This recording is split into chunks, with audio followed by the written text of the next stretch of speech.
I do have a little bit of a scratchy throat, so I'm going to try and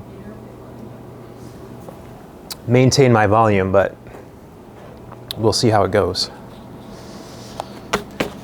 Okay, how's everyone?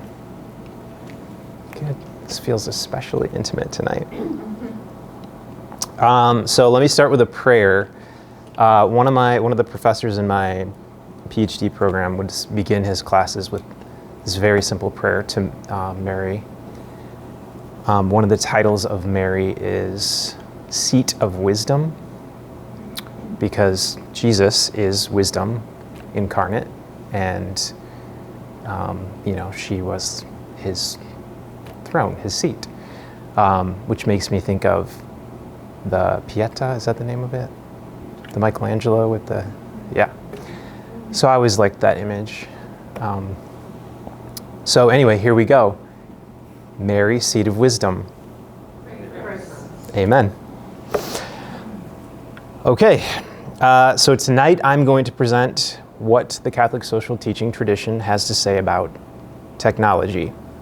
And Joe told me that providentially, Pope Francis's prayer intention for today or this whole month? This month is about that we would be prudent in our use of technology or something like that. Yeah? Okay.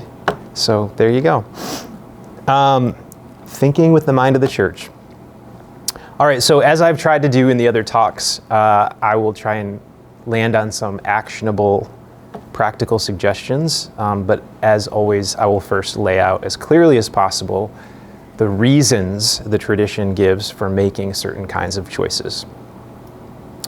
So of course, we always have the principles of Catholic social teaching, which I've laid out in the previous talks, that we can apply to any question, including the question of our use of different kinds of technology.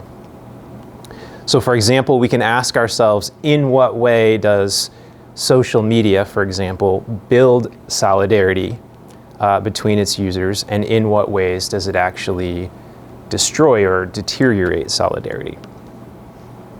But in addition to giving us those principles, there's also a critique of technology that has emerged in the social teaching tradition, an analysis of the moral and spiritual implications of technology that can also help guide our thinking.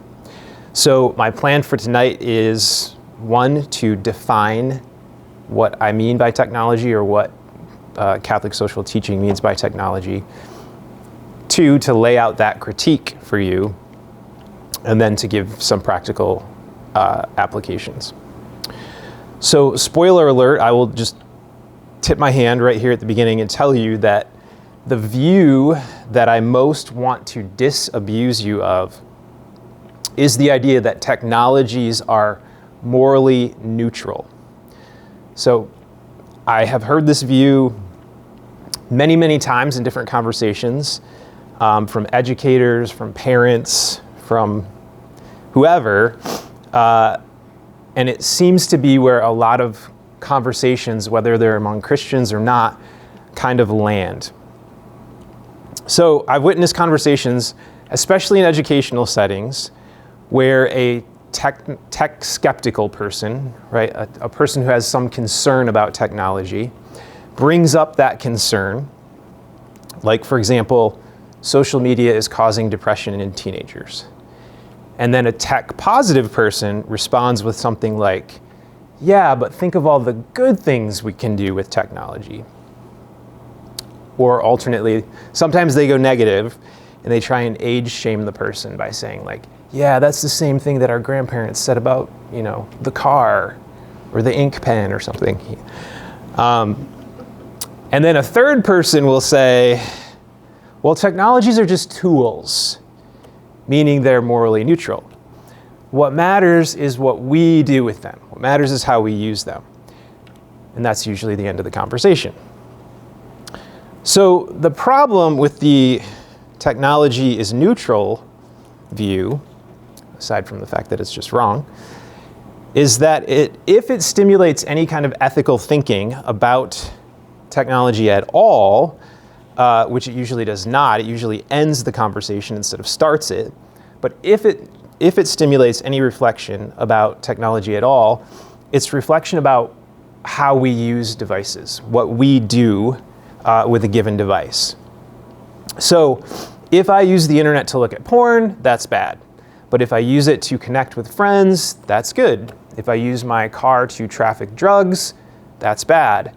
But if I use it to give my grandma a ride to church, that's good. Which is just kind of dumb, right? Because doing good things is good and doing bad things is bad is not. The technology is sort of irrelevant in all of those instances. What we need is a reflection on what the technologies are doing to us, right? Not what we are doing with the technologies. How the technologies form us as people and how they reshape the way society is organized. It's only when we start to reflect on that that we can begin to make wise ethical decisions regarding our use of technology. So, fortunately for us, this is exactly what the church offers us. Okay, so what do we mean when we say technology? What are we talking about? In the broadest sense, alphabets are a technology, right? Eyeglasses are a technology. Paper money is a technology. And while there is value to reflecting on all of these man-made tools and how they shape the way we think and the way we live, we have a kind of intuitive sense that certain technologies are qualitatively different.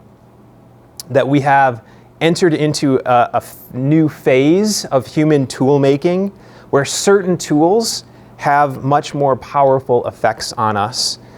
For example, I'm willing to bet that everyone here tonight probably came, if you knew what the talk was going to be about, probably came expecting me to say something about smartphones, and probably no one who came here tonight came expecting me to say something about the alphabet, right? And Catholic social teaching actually explicitly acknowledges this distinction that we intuit. So Pope Francis's encyclical Laudato Si', published in 2015, says, "Humanity has entered a new era in which our technical prowess has brought us to a crossroads. We are the beneficiaries of 2 centuries of enormous waves of change. Steam engines, railways, the telegraph, electricity, automobiles, airplanes, chemical industries, modern medicine, information technology, and more recently, the digital revolution, robotics, biotechnology, and nanotechnologies." So there's an acknowledgement there that the technologies of the industrial and digital revolutions are of a different kind than the other kinds of tools that man has made throughout our history. So I'm going to use that distinction to define what I mean by technology. I mean those tools that were created during the Industrial Revolution and the Digital Revolution. And really, I think, most of us are more focused on the latter, right? Things that have been created, communication and information technology.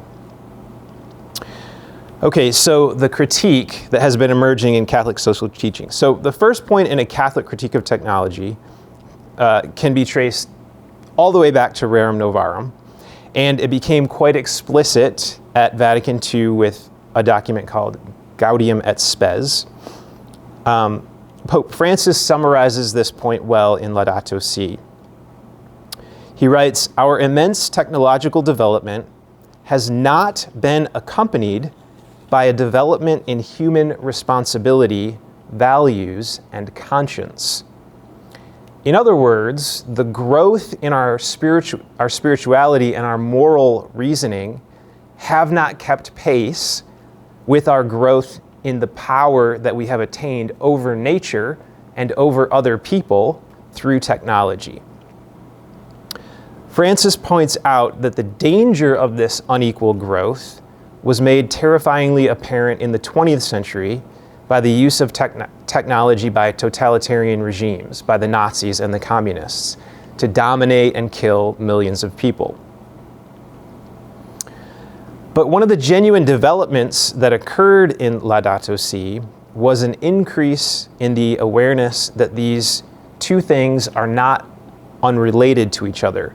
In other words, there is something about our explosive growth in scientific and technological know-how that has actually stunted our spiritual and moral growth as a culture. As Francis puts it, there is now a tendency to believe that every increase in our power over nature means an increase in progress itself, as if reality, goodness, and truth automatically flow from technological and economic power as such.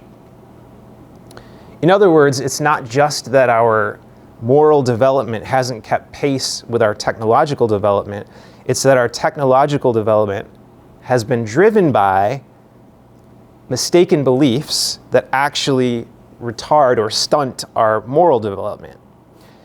Now, of course, our attempts to understand and make use of the natural world are not bad in and of themselves. So what is bad and where did things go wrong? Pope Francis answers these questions in Laudato Si this way. Men and women have always intervened in nature, but for a long time this meant being in time with and respecting the possibilities offered by things themselves. It was a matter of receiving what nature itself allowed, as if from its own hand. Now, by contrast, we are the ones who lay our hands on things, attempting to extract everything we possibly can from them, while frequently ignoring or forgetting the reality in front of us. So Pope Francis is not just saying that we are greedier than we were before the Industrial Revolution, or that we've lost our connection with nature because we used to spend more time outside or something. He's saying that something changed in Western culture during that time in terms of our root philosophy, our fundamental way of seeing the world. And he calls this new way of seeing the world that emerged during the scientific revolution as the technocratic paradigm. So I think it's helpful to break this phrase into its parts to understand what he means. Techno comes from the Greek word techne, which is the word for making in Greek. Cratic comes from the Greek word for a government or a regime form, as in democracy, autocracy, aristocracy. And a paradigm is a mental model. It's a way of simplifying an overwhelming amount of data. In order to make meaning in the world, we have to filter out most of the input we receive. So paradigms are our filters.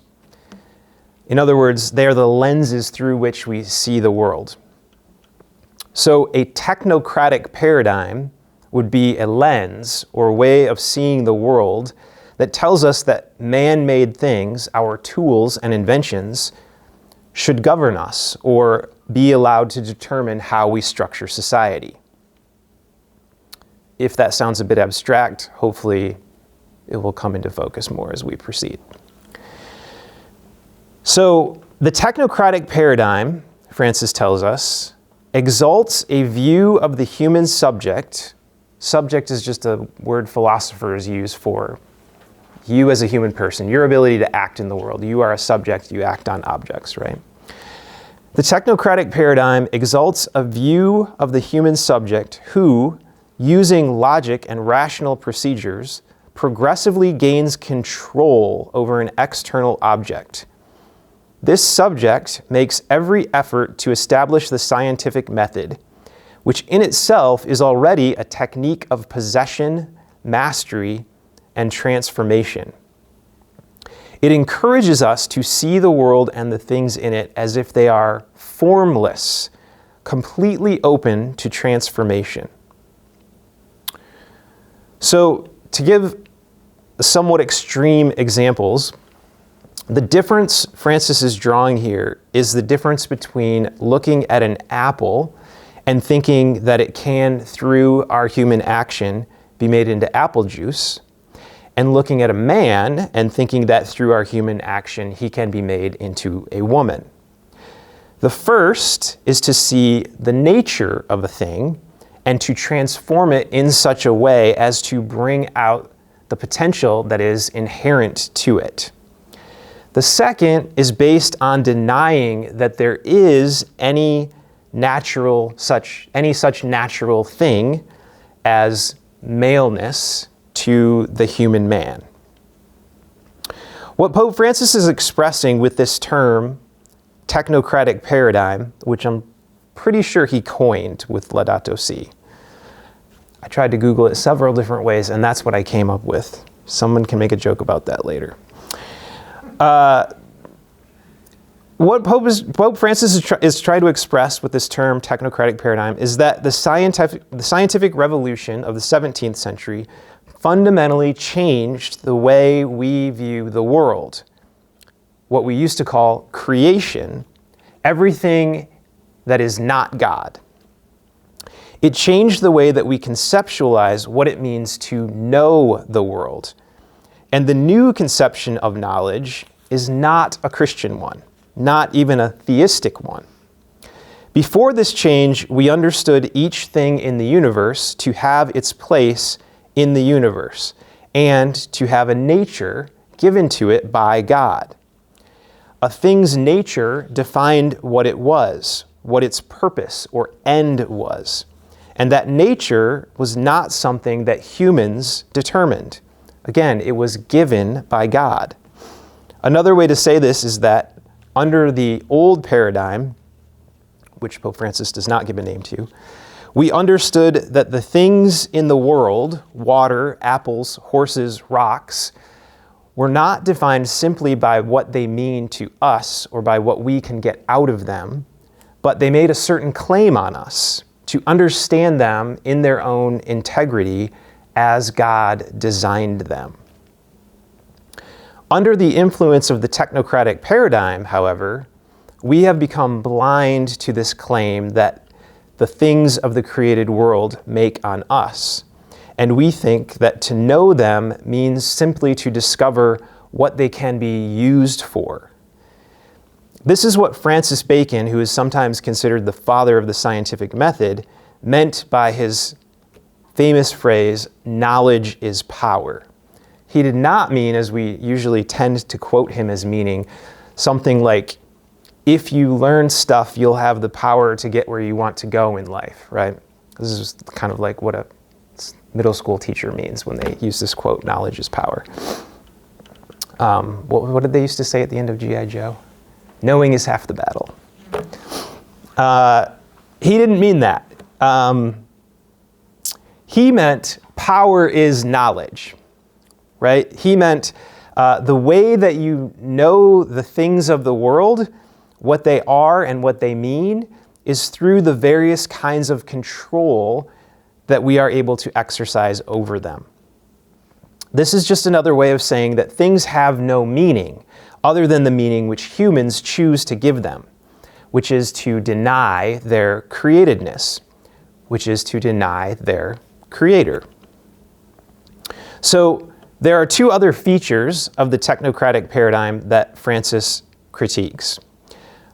One is a kind of techno-optimism, and the other is, and that's my phrase, not his, and the other is a kind of techno-determinism.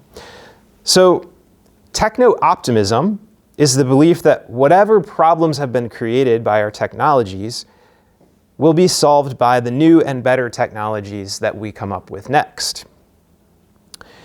This is the view promoted by those who, in Francis's words, quote, doggedly uphold the myth of progress and tell us that problems will solve themselves simply with the application of new technology and without any need for ethical considerations or deep change. The technocratic paradigm is what causes us to look at the obesity epidemic and say, we can solve this with Ozempic and gastric bypass surgeries, rather than maybe a little less Doritos and more exercise, right? The technocratic paradigm is what makes us think the solution to the fact that our children are all walking around with devices that give them access to literally all the pornography and violence in the world is better parental controls on those devices. Instead of just maybe not giving them the device in the first place. So the default position of the techno-optimist is wait for the next version to come out. They will fix it. They will fix it with the next version. If the technocratic paradigm hijacks and distorts our hope in this way, it also can hijack and distort our despair when it manifests as a kind of determinism. So techno-determinism says we have no choice but to use these technologies and to use them in these ways. So in this view, technology is a kind of fate, a force determining the direction of history over which we as humans have little control. Francis notes the prevalence of this aspect of the technocratic paradigm when he writes, quote, "The idea of promoting a different cultural paradigm and employing technology as a mere instrument is nowadays inconceivable." He doesn't mean that it's literally inconceivable. He means that it's inconceivable to most people, that most people don't even consider it. This aspect of the technocratic paradigm is seen in the response, well, okay, but what are you going to do? Not have a smartphone? Right? And the person who, if they stop to think about it, will admit that they hate spending 3 hours of every day answering email, but they cannot see any alternative to this, and they don't think twice about sending out a mass email when it is the most efficient way for them to complete a task.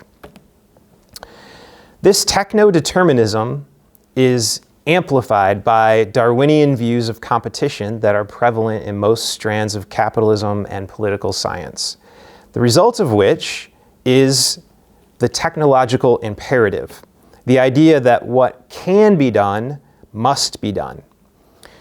We can hear this logic when a business says it has to adopt a new technology or it will be blown out of the water by its competition.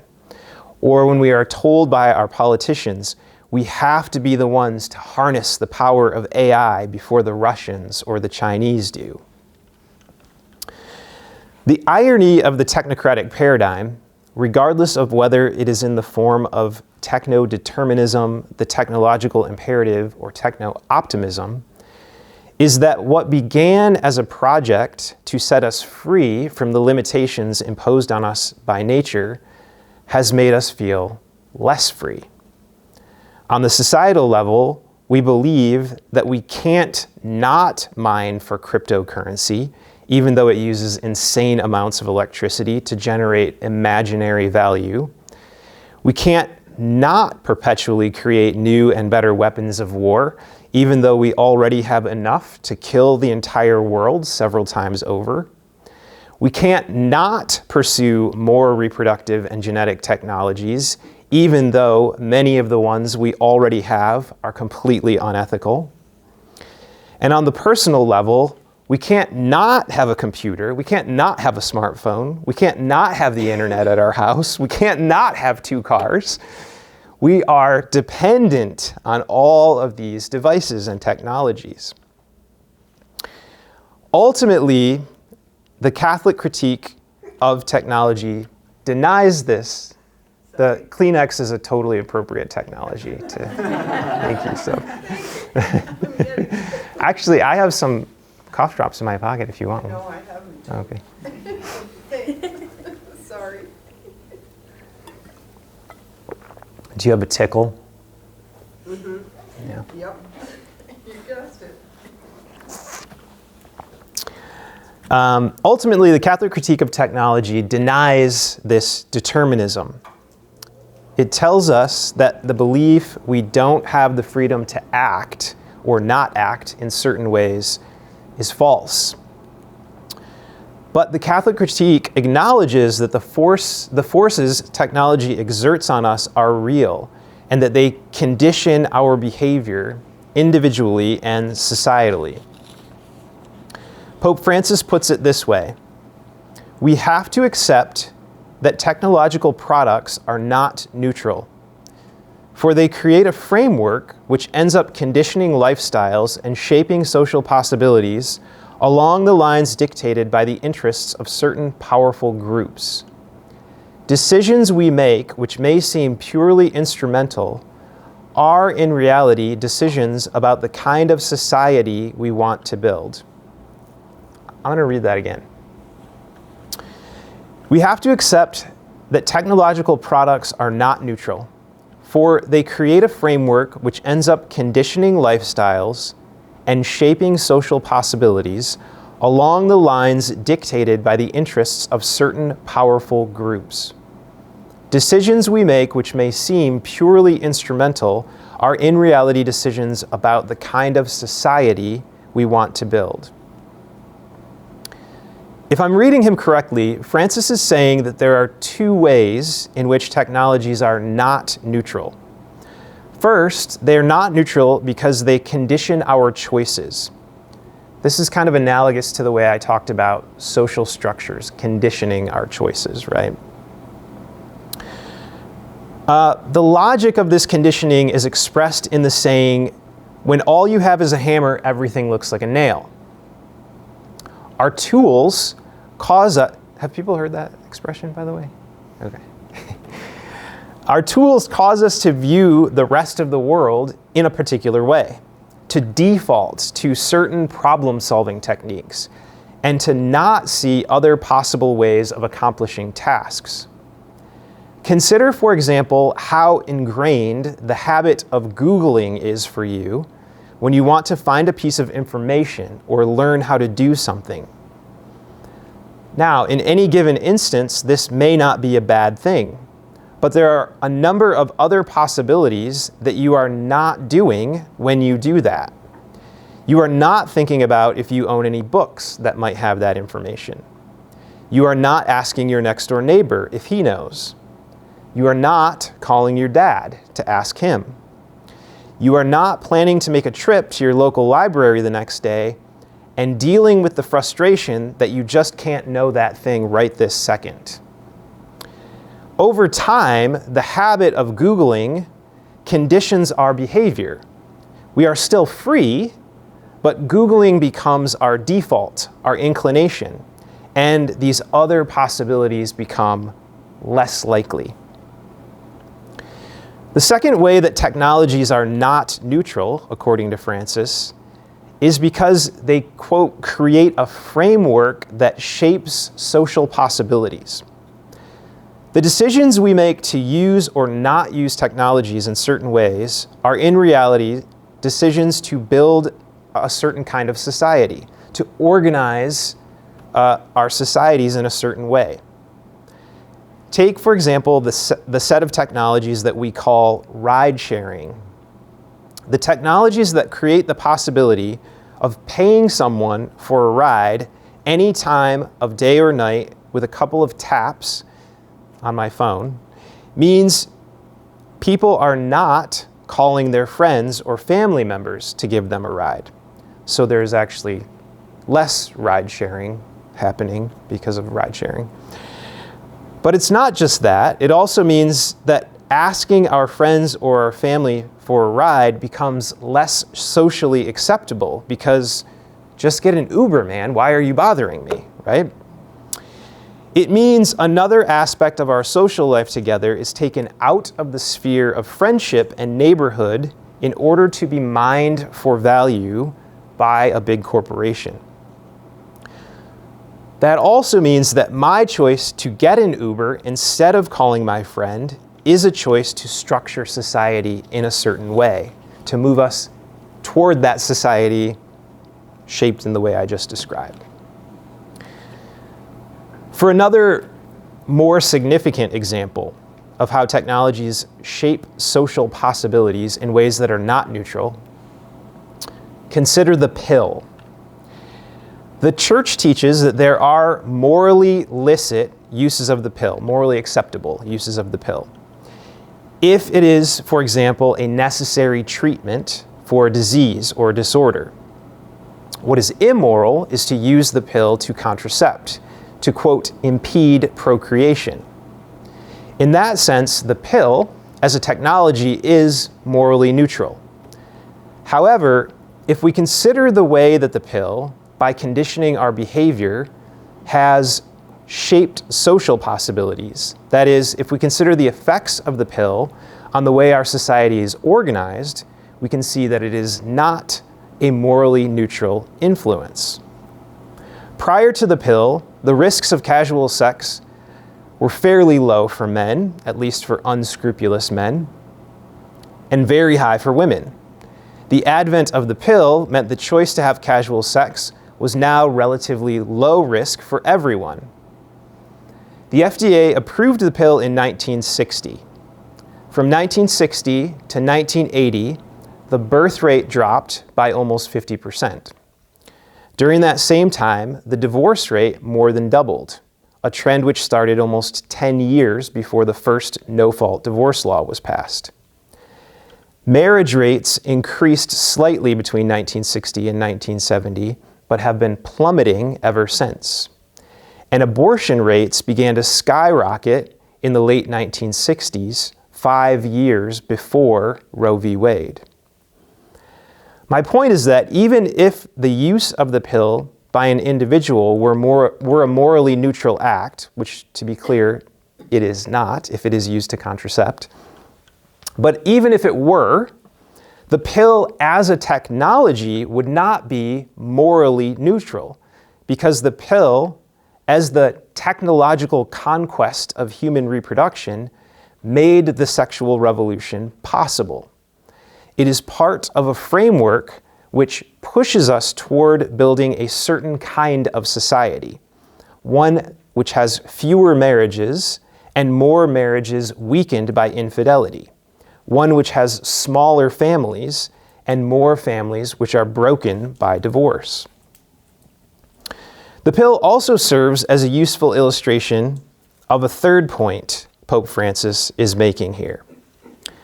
Technologies don't just shape societies, they shape them, he says, along lines dictated by the interests of certain powerful groups. Excuse me.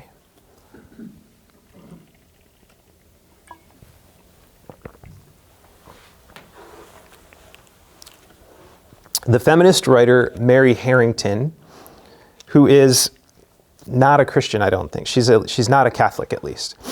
Has arrived at exactly the same conclusion as Pope Francis about this with regard to the pill. She says, if our goal is to employ technology in a way which is ordered to our nature rather than wage war against our nature, then hormonal contraception is an absolute disaster.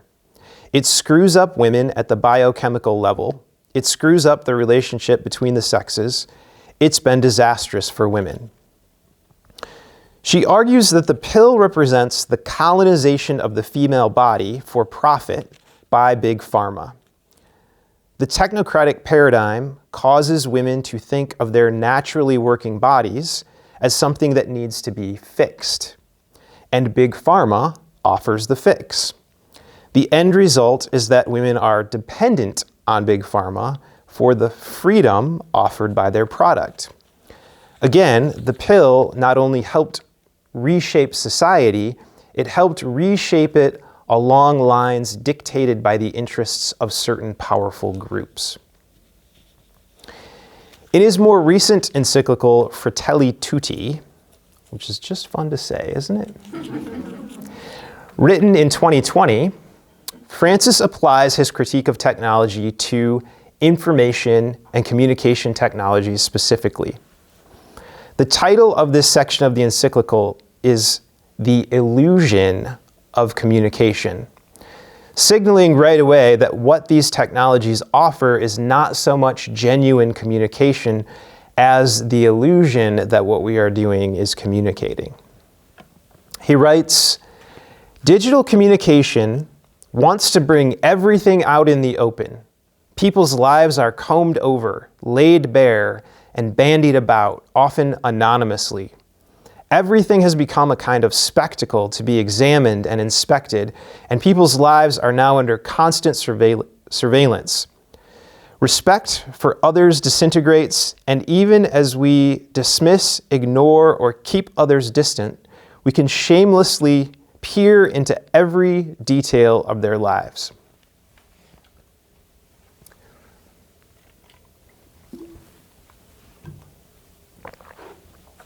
Digital media, still quoting Pope Francis, digital media can also expose people to the risk of addiction, isolation, and a gradual loss of contact with concrete reality, blocking the development of authentic interpersonal relationships. Digital media lack the physical gestures, facial expressions, moments of silence, body language, and even the smells that are a part of human communication. Digital relationships, which do not demand the slow and gradual cultivation of friendships, stable interaction, or the building of a consensus that matures over time, have the appearance of sociability, yet they do not really build community. Instead, they tend to disguise and expand individualism. Digital relationships do not really build community. Instead, they tend to disguise and expand individualism. He goes on, digital connectivity is not enough to build bridges. It is not capable of uniting humanity. But his point here is not just that digital communication can't get the job done. It's actually counterproductive. It destroys community. He goes on, quote, social aggression has found unparalleled room for expansion through computers and mobile devices. Francis has in mind here the way that the internet and social media platforms as technologies are not neutral because they incline us towards certain kinds of behavior and certain, as he says, social possibilities. He goes on, they encourage remarkable hostility, insults, abuse, defamation, and verbal violence. And this influence on how we communicate does not stay confined to the internet. It has changed the norms of public discourse.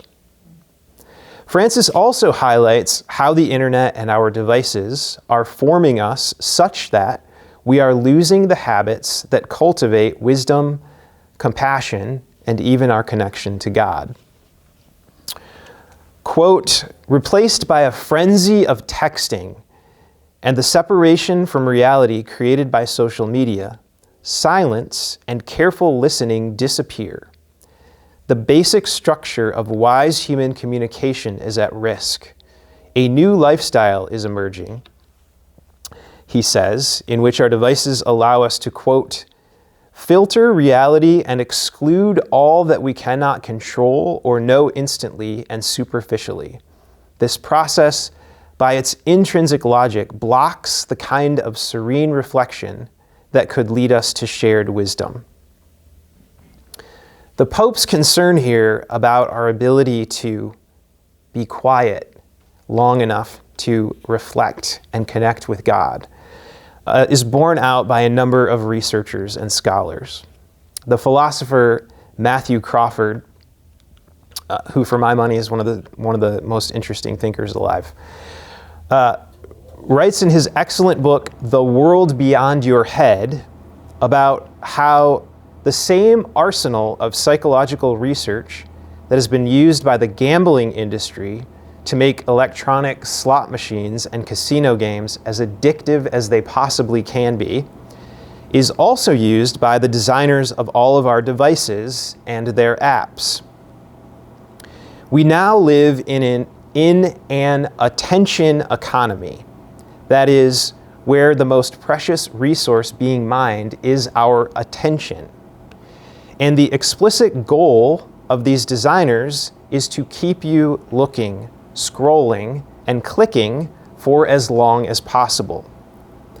We are everywhere assaulted by this mining project. You cannot even pump gas anymore without being forced to watch TV while you pump your gas. Just another reason to give up your car. I lost my place. If prayer is the ability to pay attention to the presence of God, that means our devices and apps are perfectly designed to erode our capacity for prayer. They are, quite literally, distraction machines, not just in the sense that they offer 1,000 worthless distractions for every one useful thing, but in that they shape us into highly distractible people. Finally, Francis adds that we should not forget that there are huge economic interests operating in the digital world, capable of exercising forms of control as subtle as they are invasive, creating mechanisms for the manipulation of consciences and of the democratic process. End quote. The truth of this has become abundantly clear since Francis wrote these words in 2020. We have learned a great deal about how the algorithms behind Google and Facebook and Twitter are not neutral, how these massively powerful tools have very intentionally been used not just to manipulate our consumer desires, but our values and our political opinions as well. But despite the immense power of technology to shape our choices and shape our society, the Catholic critique also offers hope. Christians are not techno-determinists. We can say no. What Mary Harrington says to women with regard to Big Pharma's mining of women's bodies for value, it does not have to be like this. Our assent to this regime is voluntary. Pope Francis says to all of us more broadly. He writes, "We have the freedom needed to limit and direct technology. We can put it at the service of another type of progress, one that is healthier, more human, more social, more integral. Liberation from the dominant technocratic paradigm does, in fact, happen sometimes." Francis gives as an example when people, quote, opt for a non-consumerist model of life, recreation, and community. It's pretty vague, but we can use technologies in targeted ways that resolve people's concrete problems, truly helping them to live with more dignity and less suffering, and then say no to using them in other ways. Other technologies we can just opt out of altogether, either as individuals, families, or as small communities. Francis says in Laudato Si that there is, quote, an urgent need for us to move forward in a bold cultural revolution. Nobody is suggesting a return to the Stone Age, but we do need to slow down and look at reality to appropriate the positive and sustainable progress which has been made, but also to recover the values and the great goals that have been swept away by our unrestrained delusions of grandeur. Dun, dun, dun, dun. So, in terms of practical suggestions, I'll start by recommending a few books. So, I hate it when the practical suggestion is to read a book, because it's like, I just had to listen to your talk and now you're going to go tell me to read a book? Come on, man.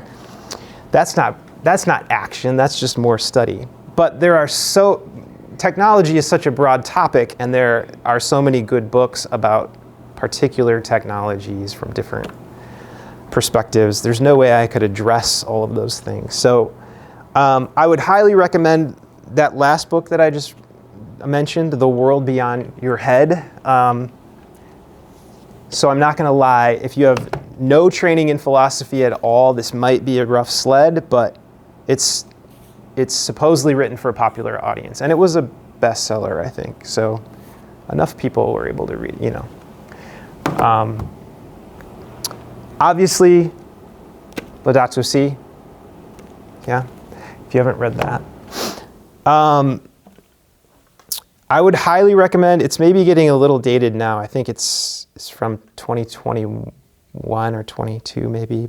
But the Netflix documentary, The Social Dilemma, very interesting. Not itself completely balanced or unbiased, but super interesting. It's interviews with a lot of people who are tech industry, like huge names in the tech industry, or former tech industry people who left because their consciences called them to do that. So it's like, I'm going to remember stupid things about them. You guys probably actually know their actual names, but it's like the guy who invented the like button on Facebook, and I think the guy who was the CEO, who started and was the CEO of Pinterest. Who else? Anyways, a lot of people that have been, on the inside of the tech world talking about how the algorithms actually work and why those things are ethically problematic for, it's to the extent that some of the people decided they needed to leave that industry. A book that I have not read by Jonathan Haidt called The Anxious Generation. I think it's about 6 months old right now. But it goes through and talks about how we have replaced our children's play-based childhood with a screen-based childhood, and just loads of sort of social science data on the impact of that on children. And then that author that I just quoted when I was talking about the pill, Mary Harrington, her book is called Feminism Against Progress. I haven't actually read that book. I've heard her give several talks though, so I got the gist of it. But if anyone wants to read that book, I'd be interested in doing a book club or a book talk or whatever. Reading that book with you. Okay, so other practical suggestions. So one practical suggestion is just to take this idea of the technocratic paradigm, right, and try to be aware of when you're operating within the technocratic paradigm, right? So before you buy a new gadget or device or adopt a new technology, asking yourself not just what will I gain from this or how will this make my life more efficient, but what will I lose from this, right? What will I stop doing? What are the things that I will not do anymore if I start to use this device? And then what kind of habits will it form in me? How will it shape me as a person? And then also asking these questions at work, right? In the other societies that you belong to. And you don't have to necessarily be like tech negative. You can just be tech curious, right? You can just ask questions about, like, in school settings, I have found nobody asks the question why we're introducing, like if you just say, why will it be a good thing if all the kids have their own Chromebook? And make someone actually answer that question. That sometimes does a lot of work. Okay, number 3. So I didn't do this. My kids are now adults. I have a 19-year-old and a 22-year-old. But if I had another child, I would not give that child an electronic device at all, like as long as they were a child, by which I mean I wouldn't until I either left my house or turned 18. There's just no reason, there's no need for it. Tell your school or ask your kid's school, like, how much is technology used in the classroom? Again, like, be a voice of why are we using the technology? What is it getting us? What is it causing us to lose? Obviously, watch less TV. Reduce the number of screens in your house. Get rid of your smartphone. Most people in this room know that I no longer have a smartphone. It's like dieting, right? It's easier to just not buy the cookies at the grocery store. It's easier to have self-control at the grocery store than to have it all the time when the cookies are in the pantry, right? So if you have a dumb phone, there's no cookies in your pocket. There's a pun in there somewhere.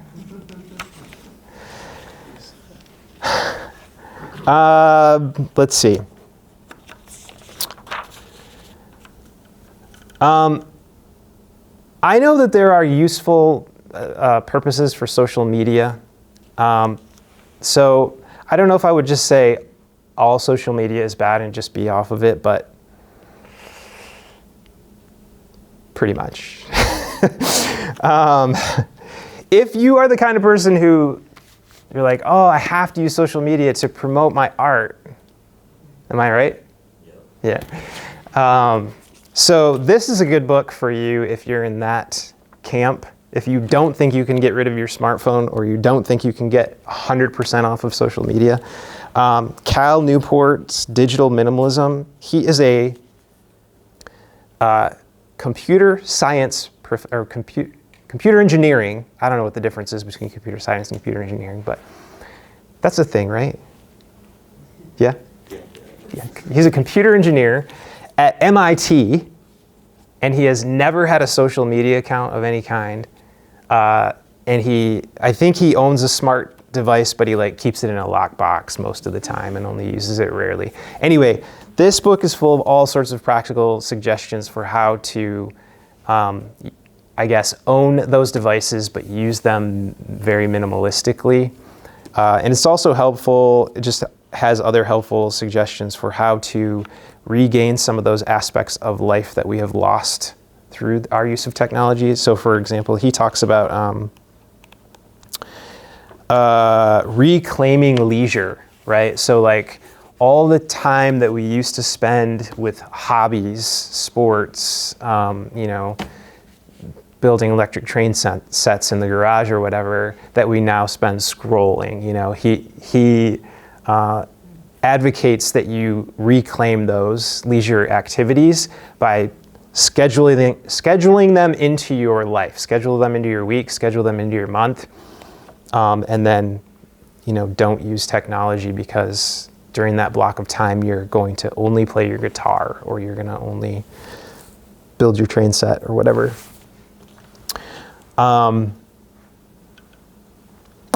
Yeah. Get a bike. I know people live very far-flung now, and transportation by bike isn't super realistic for everybody, but if you don't own a bike, it's not even a possibility. So get a bike.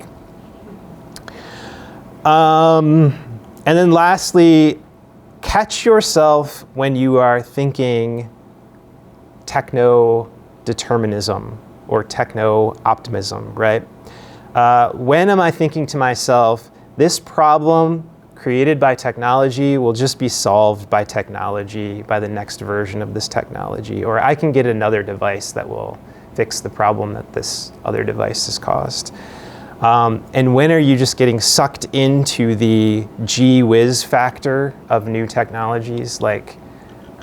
Every version of the iPhone that comes out is absolutely revolutionary.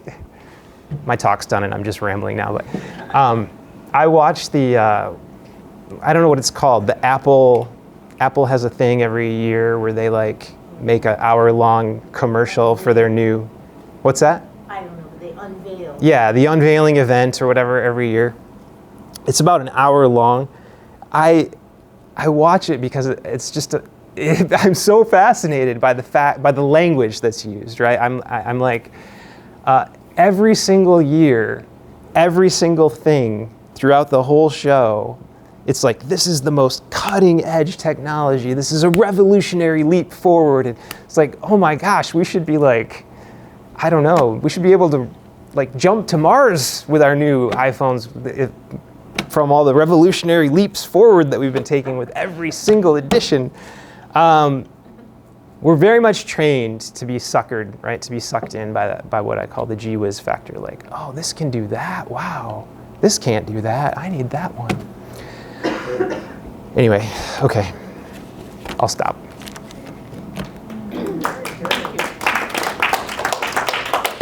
Oh, I forgot this was being recorded. It was interesting for whoever listens to the recording. Do you know of any communities that this is happening, like a commune for techno? Yes. Amish, yeah. Okay, But it's not a response, like in response to this. so just so you don't think I'm crazy, I've been asked to repeat the questions by some folks who are listening to the talks but not here, so that the Q&A can be part of what they...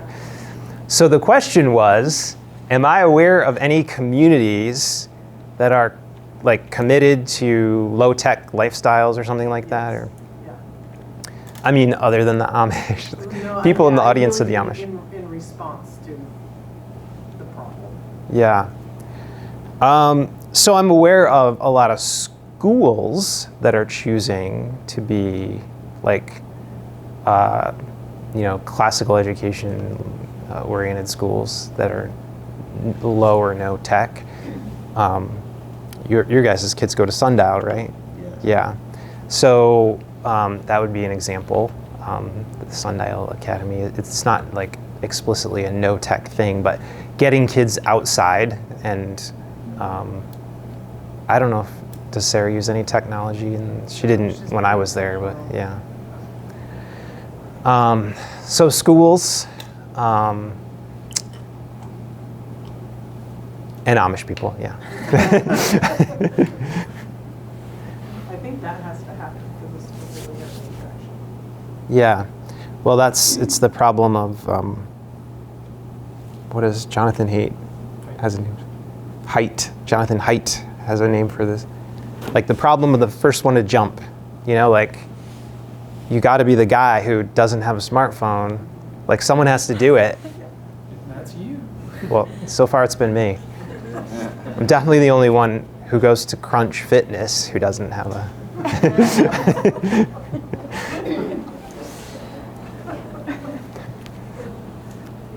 That's, I mean, everyone here has probably heard it at this point, but. So I have a membership at Crunch Fitness. That's embarrassing enough in and of itself. I am 51. Everyone else there is like 22.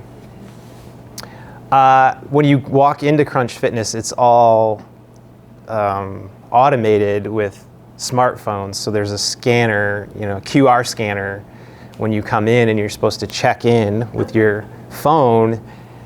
I don't know, and that's how they track your data and know stuff about you that you don't want them to know. But like that's how you get in. And so when I signed up for my membership, I said to the guy, I noticed that you have to scan in when you come in. What if you don't have a smartphone? And he said, what do you mean?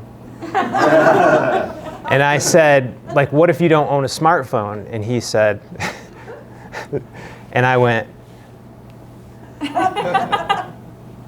and I kid you not, he stares at the device for like 3 full seconds, and then looks back at me again, and then looks back at the device, and he was like, what are we doing here? Like, what's happening? Like, I don't know what that black thing in your hand is, And I was like, that's my phone. What do I do? How do I get in? And he was like, oh, I don't know. So now I just walk in, I just walk past the desk, and no one has ever stopped me, and that's just... What? I thought about it, but I'm a very scrupulous person, so. But I could definitely do it.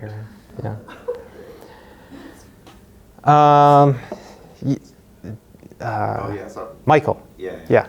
I was just gonna, just similar to me. I was curious. I don't know how much you think the relation, like this idea of like building a, like sort of low tech community or something, right? Mm-hmm. Do you think that's also related to like some of the other social structures, like the fact that we don't have physically located communities very as much anymore, right? Absolutely. It's a lot hard to ask your neighbor when you like don't know your neighbor very well. Yes. Or things like that. Yeah, I mean, geographical spread and not knowing your neighbors, not living close to the people that you actually live in community with. Yep. Yes, I wholeheartedly agree with all the implications of what you're saying. I mean, so for me, one of the biggest frustrations as somebody who is both a theologian and someone who thinks about this stuff is if Catholics just went to their parish, like their actual parish, like we've got a system for this, you know, like we've literally mapped out the entire world and divided it up into neighborhoods. And if we just like went to our parish church, then we would live in proximity with other people who might share the same value. But anyway.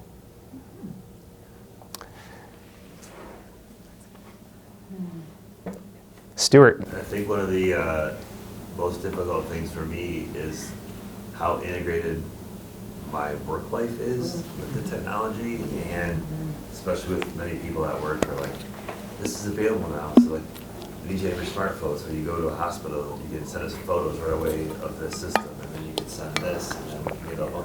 And everything becomes like so urgent that it doesn't need to be urgent because it's available, so let's get it. And sometimes I'm like, I just worked 12 hours. Can I see pictures tomorrow? Like, why do I need to get to a hospital at 9 and send them right then or en route or wherever it may be?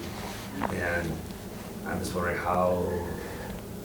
what suggestions. I think it's more in my personal life. I've been figuring a lot of things out and creating restraints and just like have an actual alarm clock. I mean, use my phone alarm. I can have an alarm clock. My phone can be in the other room and the ringer's on. So if there is an emergency, like someone could call, I don't have to be right there monitoring it. But at work, it becomes very more challenging because it's like, well, this is what I'm doing to provide for myself. Then how do I also like that?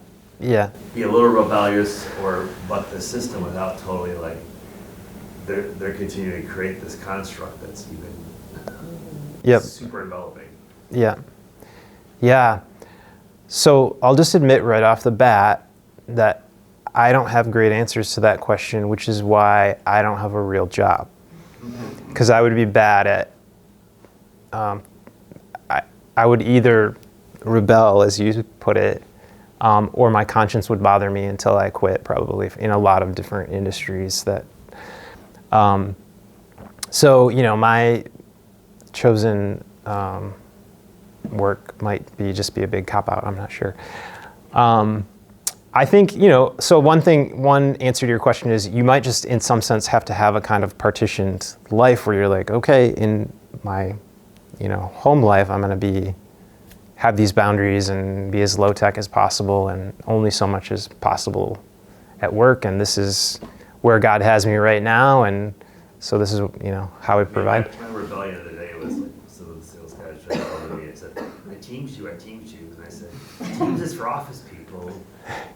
Stop using team as a verb. I'm not going to check Teams on the road. Well, don't you have it on your phone? And I was like, no. I said, that's not what I'm like. You're paying me to go do this, so that's what my focus is going to be. And I assume if it's a real emergency, you would just call me on something. I said, I can't, if I have that, like, I feel like people that are in the office all the time, it's like they're so tethered to like everybody to reach them. Then how productive are you being? So But I think things like that are a great answer to your question. Like just having reasonable boundaries for yourself, that's not even necessarily going to be viewed as rebellious. One of my coworkers, I would see him like when we were traveling together, even a couple of years ago. We would get to a hospital, we knew we were going to be there for like 10 hours. He would literally take his phone out as wallet out of his pocket. He would go over to like a desk and just set it there. And he's like, I'll check it at lunch. And I was like, oh, that's a good idea. And it's amazing just when you're not the temptation of it being close by. It's like, it's super important I hear it ring, but it allows me to be in that moment of like, this is what I'm here to do. And so you're wanting me to do, so that's what I'm going to do. Another small thing, so for example, I received an email asking if I could help with something. This wasn't even work related. And I answered back yes. And then it didn't check for a few days and I had received 3 emails with increasing urgency. Basically, why haven't you responded yet? I when I emailed back, I just didn't apologize or even acknowledge. And that's what I started doing, just trying to change the expectation without any apology or explanation. It doesn't matter. It's not your business. You can wait 2 days. Like, it's, so just to gently, and that wasn't work related, but sometimes you don't have a choice with work things, but. Yeah. I think that I used to have to use social media for work, and when I retired, I got off of it mostly. And the only thing, and I don't share anything on social media. I am connected to Instagram because some of my relatives post their pictures there, but I'm thinking maybe I don't even need that. But I do need my smartphone for different things. It's very helpful in a lot of ways. I don't need to list those ways, but I think that the self-control is up to us. That doesn't make it neutral. I mean, I agree, Yeah. It's not neutral. I think it's very addictive. And for me, it's Amazon.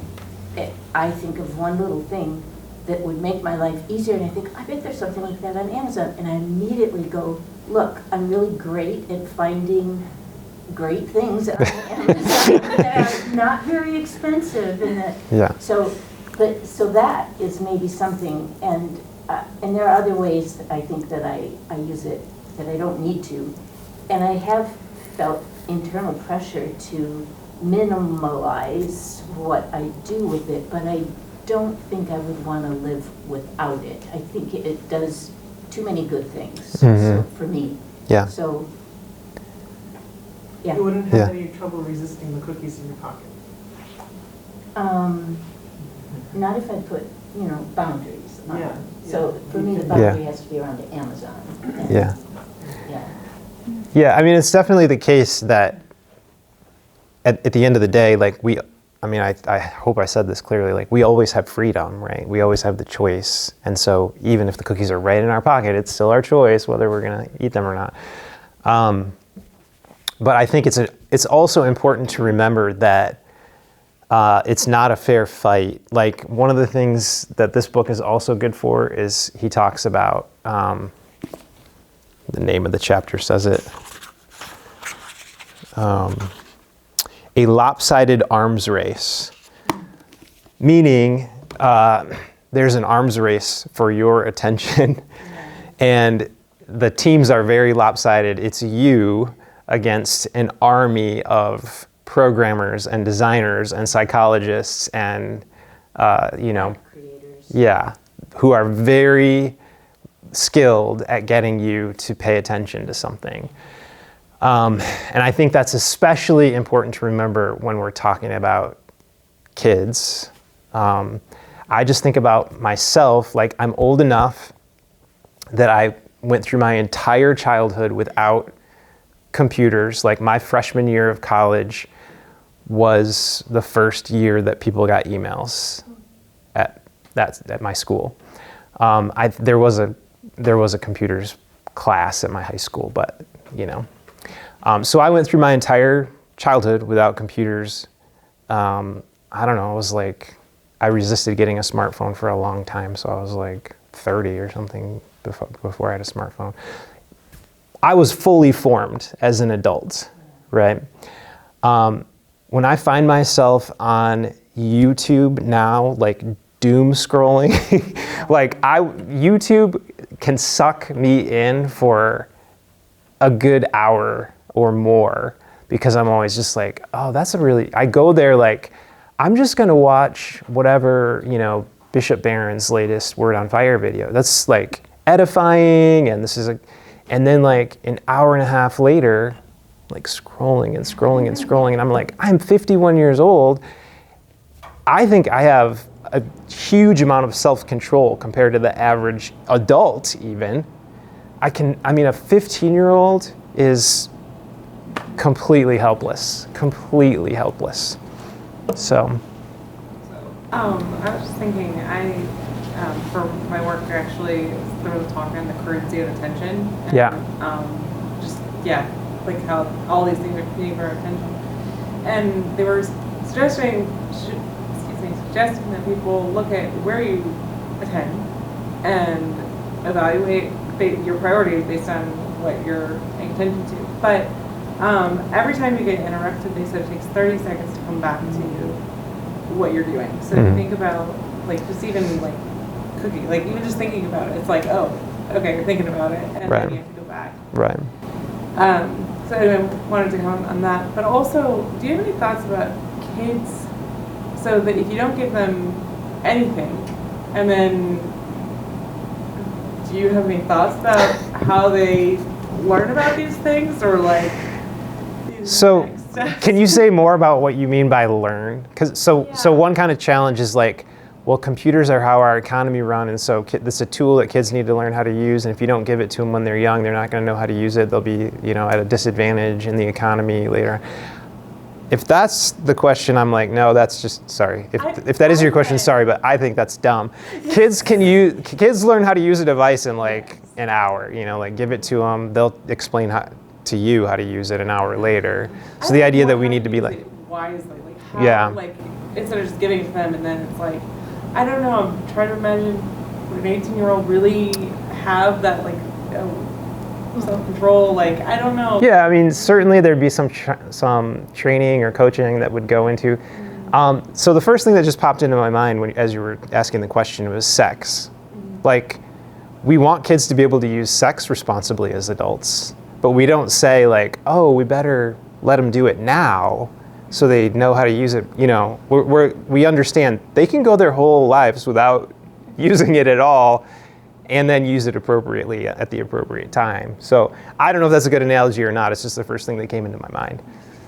I'd also just say that building up an exercise of prudence and the natural virtues and focusing on that will at least leave you better prepared.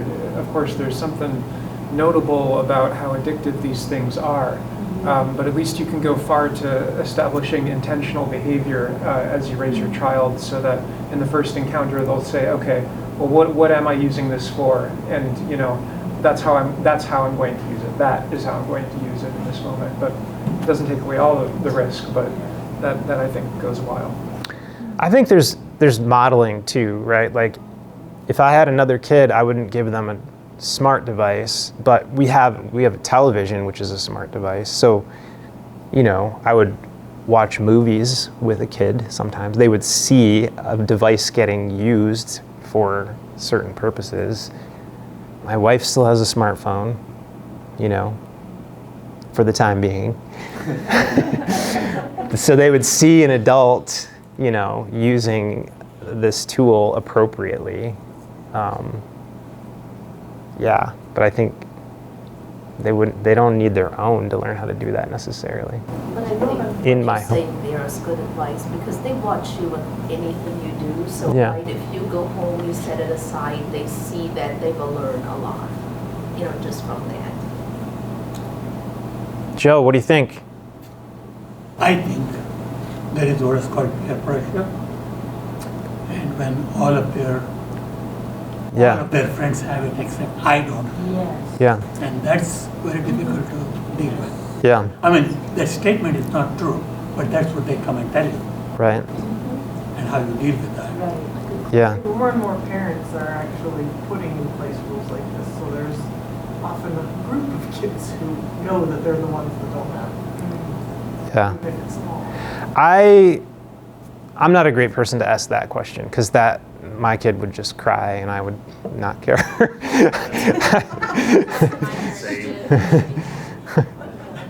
No, it's like a forbidden fruit. Yeah, The curiosity, why are they not letting me have it? why are they not? Letting me have it.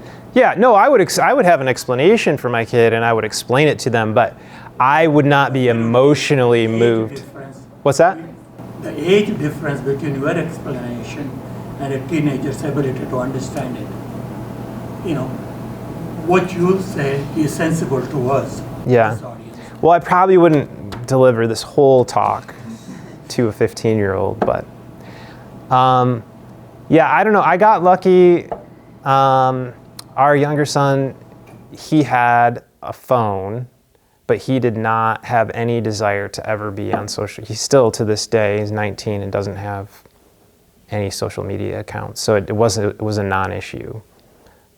So I got lucky, but it would not have been hard for me to enforce that rule. Yeah. Yeah, One of Andy. the things that's really a hot topic in terms of like all of the AI technology, Yeah. in terms of, you always hear the same thing with every technology, like you were saying, like people will say, well, this is the good it can Yeah. do, but then you see like, in terms of in the social construct of things, I'm amazed, just especially with traveling so much for work. I mean, from everything from seeing people using like, sitting next to them on, like I hardly ever get my phone out when I'm waiting for a plane or even on the plane. Many times I have a book.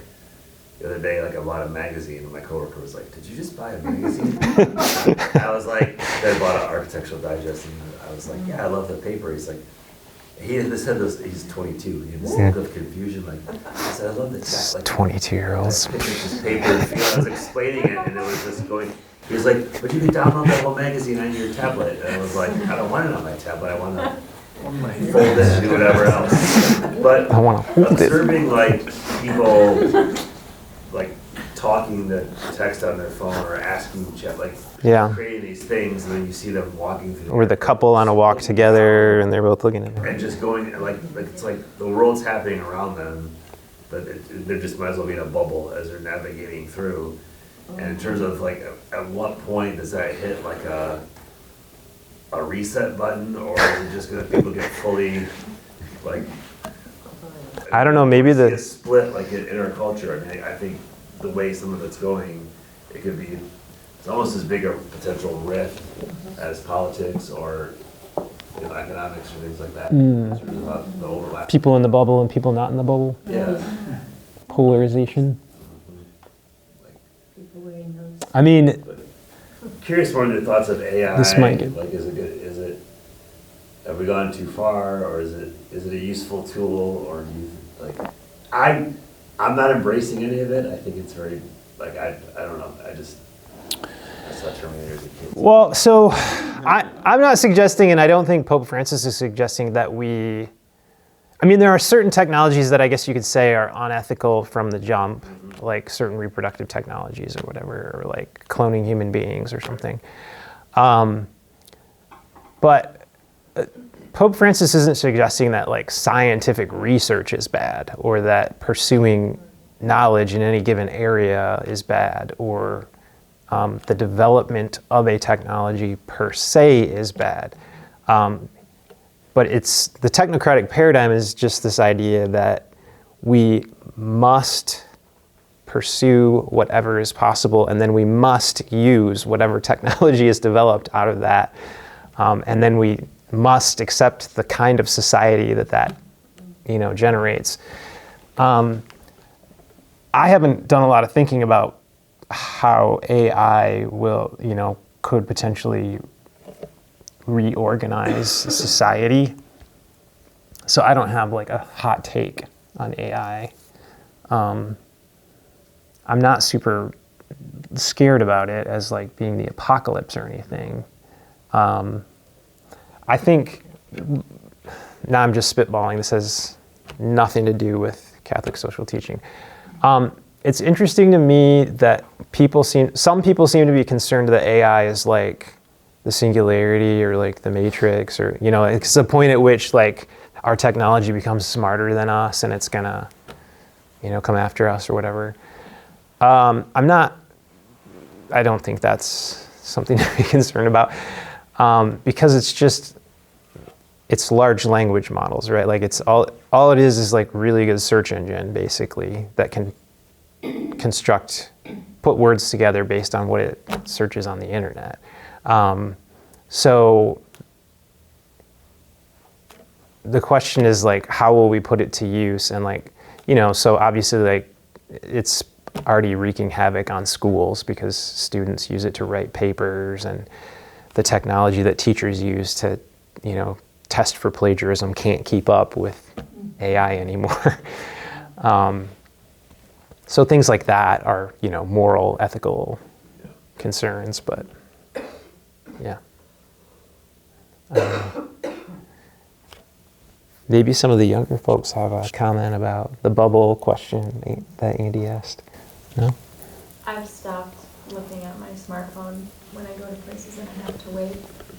I just sit and like stare at people or the wall or think, and everybody else is on their smartphone and I'm just waiting to make eye contact with someone and Yeah. give them an awkward smile. To come up with a term for that, so then it can pick up and people can Right. talk about it. Yeah, and it'll be edgy. Well, they call it raw dogging on planes. What? What do they call it? What? They do. That's the exact conversation. That's like, I said with my coworker, I got on a plane, he's like, where's your headphones? I'm like, "I don't have them." What? He's like, "What's that recorded?" Oh, yeah. I'm just gonna Look up the hashtag. Yeah. All right. Any other questions? Okay. Well, was anyone here for all 10 talks?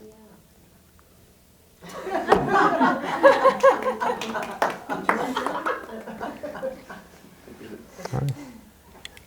Thanks for being here for all 10 talks. And you too, sweetie.